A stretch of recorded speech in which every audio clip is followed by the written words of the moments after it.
একা চলতে শিখুন, জীবন বদলে যাবে।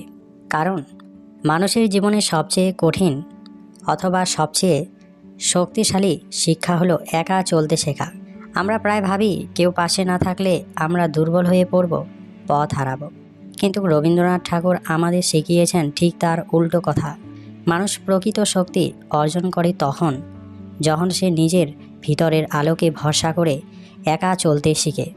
রবীন্দ্রনাথের অমর বাণী, যদি তোর ডাক শুনে কেউ না আসে তবে একলা চলো রে। এই একটি বাণীর মধ্যেই লুকিয়ে আছে জীবন বদলে দেওয়ার শক্তি। এটি কেবল গান নয়, এটি এক অনমনীয় জীবন দর্শন।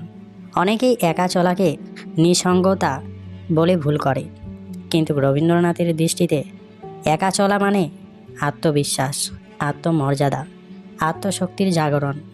তিনি নিজেই ছিলেন এর উজ্জ্বল উদাহরণ। সমাজের বহু প্রথা, কুসংস্কার ও সংকীর্ণতার বিরুদ্ধে তিনি একা দাঁড়িয়েছিলেন। তখন অনেকেই তার কথা বুঝতে পারেননি, সমর্থন করেননি, তবু তিনি থামেননি। তিনি জানতেন ভিড় সবসময় সত্যের পথেই চলে না, সত্যের পথে অনেক সময় একাই হাঁটতে হয়। রবীন্দ্রনাথ বিশ্বাস করতেন মানুষের সবচেয়ে বড় শক্তি তার নিজের মধ্যে। বাইরের সমর্থন অস্থায়ী, কিন্তু নিজের বিশ্বাস স্থায়ী। যখন আপনি একা চলতে শিখবেন তখন আপনি অন্যের মতামতের দাস থাকবেন না।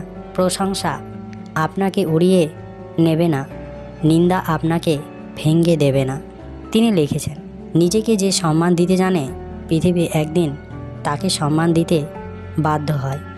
একা চলার অভ্যাস মানুষকে মানসিকভাবে পরিণত করে। আপনি তখন সিদ্ধান্ত নিতে শেখেন, ভুল থেকে শিক্ষা নিতে শেখেন, আর ব্যর্থতার মধ্যেও নিজের পথ খুঁজে পান। ভিড়ের সঙ্গে চললে নিরাপত্তা আছে, কিন্তু স্বাধীনতা নেই। আর একা চললে স্বাধীনতা আছে, যা জীবনের প্রকৃত আনন্দ। রবীন্দ্রনাথ ছিলেন স্বাধীন চিন্তার কবি। শিক্ষা, সাহিত্য, সঙ্গীত সব ক্ষেত্রেই তিনি প্রচলিত ধারার বাইরে হেঁটেছেন। শান্তিনিকেতন প্রতিষ্ঠার সময় অনেকেই বলেছিলেন তার ভাবনা অবাস্তব, কিন্তু কাজ সেই শান্তিনিকেতন বিশ্ব দরবারের গর্ব। এটাই একা চলার ফল। জীবনের সবচেয়ে অন্ধকার সময়ে একা চলার প্রয়োজন সবচেয়ে বেশি। যখন প্রিয় মানুষ পাশে থাকে না, যখন সাফল্য হাতছাড়া হয়, যখন সবাই মুখ ফিরিয়ে নেয়, তখন যদি আপনি নিজেকে ধরে রাখতে পারেন, সেখানেই আপনার প্রকৃত বিজয়। রবীন্দ্রনাথ বলেছেন, বিপদের মাঝেই মানুষের আসল পরিচয় প্রকাশ পায়। এই বিপদের মুহূর্তেই একা চলার অভ্যাস আপনাকে ভাঙবে না, বরং গড়ে তুলবে। একা চলা মানে কাউকে অস্বীকার করা নয়, বরং নিজেকে আবিষ্কার করা। রবীন্দ্রনাথ ঠাকুরের জীবন আমাদের শেখায়, সমাজ না বুঝলেও থেমে যেও না, সমর্থন না পেলেও বিশ্বাস হারিও না, পথ একলা হলেও লক্ষ্য থেকে চোখ সরিও না। তিনি নোবেল পুরস্কার পেয়েছেন, কিন্তু তারও আগে তিনি পেয়েছিলেন আত্মসম্মান ও আত্মবিশ্বাস, যা একা চলার মাধ্যমেই অর্জিত। একা চলতে শেখা মানে নিজেকে ভালোবাসতে শেখা।